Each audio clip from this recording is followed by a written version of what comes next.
இயேசுவில் மிகவும் பிரியமானவர்களே, இன்று இயேசு 5 அப்பம் 2 மீன்களை கொண்டு 5000 பேருக்கு உணவளித்தார் என்பதை குறித்து நாம் தியானிக்கிறோம். இத்துணூண்டா இருக்கு, இவ்வளவுதான் இருக்கு, கொஞ்சமா இருக்கு, சின்னதா இருக்கு என்று பல வேளைகளில் நம்மிடம் இருப்பதை குறைப்படுத்தி பார்த்து துவங்குவதற்கே தயங்குகிறோம். எந்த ஒரு திட்டமாயிருந்தாலும், எந்த ஒரு நற்செயலாயிருந்தாலும் துவக்கத்திற்கு நாம் பெரிதாய் ஏதாவது இருக்க வேண்டும் என்று சொல்லி ஆசைப்படுகிறோம். ஆனால் வரலாற்றை பாருங்களேன், எத்தனையோ சாதனைகள், எத்தனையோ சிகரங்கள், எத்தனையோ வெற்றிகள் இத்துணூண்டு, கொஞ்சோண்டு, இவ்வளவுதான் என்று சொல்லுகிற அந்த சிறிய அளவிலிருந்துதான் துவங்கி இருக்கிறது. சிறிதாய் இருக்கிறதே, கொஞ்சமாய் இருக்கிறதே என்று சொல்லி தயங்கியவர்கள் வரலாற்றில் தடம் பதித்ததில்லை. ஆனால் அந்த கொஞ்சத்தை வைத்து ஆரம்பித்தவர்கள் சாதனைகளை, சிகரங்களை எட்டி பிடித்து சாத்தியம் என்பதை நிரூபித்திருக்கிறார்கள். எத்தனையோ தலைவர்களை இதற்கு நாம் உதாரணமாக சொல்லலாம். வரலாற்றிலே தடம் பதித்த தலைவர்கள். முதலில் தலைவர்கள் என்றால் யார் என்பதை நாம் தெளிவாய் புரிந்திருக்க வேண்டும். நான் தலைவர்கள் என்று குறிப்பிடுவது அரசியல் கழிசடைகளையோ அல்லது சினிமா கூத்தாடிகளையோ அல்ல.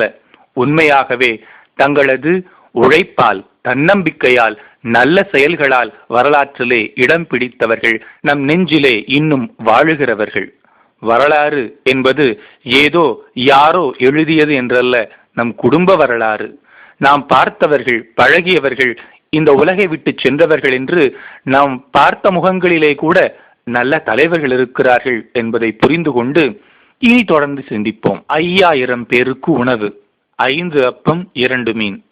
உண்மையிலேயே இதனை பொருத்தி பார்த்தால் கண்டிப்பாக முடியாது என்று நாம் நழுவிக்கொள்ள முயற்சி செய்வோம்.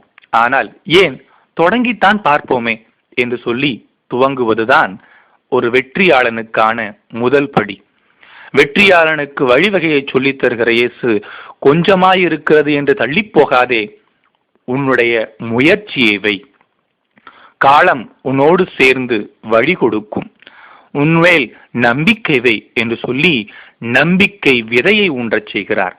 கொஞ்சமாயிருக்கிறது, சின்னதாயிருக்கிறது என்று சொல்லி ஒதுங்கி போகாதே என்று நம் ஒவ்வொருவரையும் தட்டி கொடுத்து முன்னேறச் சொல்லுகிறார். சிறு பொறிதான் காட்டுத்தீ, சிறு சிறு நீர்த்துளிகள் இணைந்ததுதான் தண்ணீர், நதி, ஆறு, கடல் என பெருக்கெடுக்கிறது. லட்சியம் வெகு தூரம்தான், ஆனால் ஓரொரு அடியாய் எடுத்து வைத்தால் அவ்வளவு தூரம் கிடையாது, சீக்கிரம் அடைந்துவிடக்கூடிய தூரம்தான் என்பதை சொல்லித் தருகிற இயேசு. சிறு பொறியாய், சிறு துளியாய், சிறு அடியாய் இருக்கிறது பெருந்தீயாய், கடலாய், சிகரத்தை எட்டுகிற பயணமாய் மாறுவது போல சிறு துவக்கம் பெரும் வெற்றிக்கான வழி என்பதை இயேசு இன்றைக்கு சொல்லித் தருகிறார். சின்னதாயிருந்தாலும் பரவாயில்லையே, நல்ல செயல் நல்ல செயல்தான்.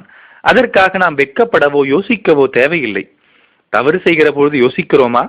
சின்னதுதானே, ஒன்னும் பிரச்சனை இல்லை என்று நாம் சாதாரணமாக போவதில்லையா? ஏன் நல்லது செய்வதற்கு மட்டும் இத்தனை யோசனை, இத்தனை சங்கடம்? சின்ன சின்ன நல்ல செயல்களாய் துவங்குவோமே. இயேசு இன்றைக்கு சொல்லுவதுதான், இதோ இந்த சின்ன பையன் கூட தன்னிடம் இருக்கிறதை கொடுக்க வந்திருக்கிறானே, நாம் ஒரு சின்னதா ஏதாவது ஒன்று செய்வோமே. அது ஒரு சிறு பொறியாய் அமையட்டுமே, சிறு துளியாய் மாறட்டுமே, சிறு அடியாய் லட்சியத்தை நோக்கிய பயணத்தின் அடியாய் மாறட்டுமே என்று இயேசு இன்றைக்கு நம்மை அழைக்கிறார். சின்ன சின்னதா தொடங்குங்க. பெருசாலாம் செய்ய வேண்டிய அவசியம் இல்லை. சின்ன சின்ன சின்ன சின்ன நல்ல செயல்கள் இணைந்துதான் பெரிய இறையாட்சியின் விழுமியமாய், இறையாட்சியின் முழுமையாய் மாறுகிறது என்று சொல்லுகிறார். சின்ன குழந்தைகளாய் நாம் இருந்த பொழுது நமக்கு சொல்லிக் கொடுக்கப்பட்ட நல்ல பழக்கங்களை நினைத்து பார்ப்போமே. அதையெல்லாம் நாம் கடைபிடிக்கிறோமா? அதெல்லாம் போய் செய்வாங்களா என்று நெளிகிறோமா இல்லையா? உண்மையிலே பார்த்தால் அந்த சின்ன சின்ன நல்ல பழக்கங்கள் தான் நம்மை இன்னும் நல்லவர்களாய் வைத்திருக்கிறது என்பது நிதர்சனமான உண்மை. இன்னும் கொஞ்சம் சின்ன சின்ன நல்ல பழக்கங்களை, பார்க்கிற முகங்களை பார்த்து லேசாய் ஒரு புன்னகை, அருமையான ஒரு வார்த்தை, பாராட்டுக்களாய் நன்றியாய் சொல்லுகிற வார்த்தை, பெரியவர்களுக்கு நாம் காட்டுகிற மரியாதை, அனுபவத்திற்கு வயதுக்கு கொடுக்கிற மரியாதை என்று நாம் செய்கிற சின்ன சின்ன நற்செயல்கள் தொடரட்டுமே. நாம் நம்மை குறித்து கொஞ்சம் பெரிதா யோசிப்போம். நாம் என்ன பெரிய ஹீரோவா என்றல்ல, நம்ம வாழ்க்கையில நம்ம தான் ஹீரோ. எனவே நம்ம வாழ்க்கையில் நாம் ஹீரோ ஹீரோயின் என்பதை நினைத்து பார்த்து அதற்கு தகுந்தாற் போல ஏதாவது ஒரு சின்ன சின்ன நல்ல செயல்களாலே கொஞ்சம் வரலாற்றை புரட்டி போட, மேம்படுத்த, மெருகூட்ட, புதிதாய் எழுத முயற்சிப்போமே. இறைவன் நம் சின்ன சின்ன செயல்கள் வழியாய், சின்ன சின்ன நம்பிக்கைகள் வழியாய், சின்ன சின்ன முயற்சிகள் வழியாய் தன் இறையரசை நம் மத்தியிலே புகுத்தவிருக்கிறார். ஆம், கொஞ்சம் இத்துணூண்டு சின்னது என்று தயங்குவதை விட, சரி இது துவக்கமாயிருக்கட்டும் என்று கொஞ்சமாய் முயற்சிப்போம். சின்னதாய் நல்ல செயல்களை தொடங்குவோம். இறைவன் நம்மை நிறைவாக ஆசிர்வதிப்பாராக. ஆமென்.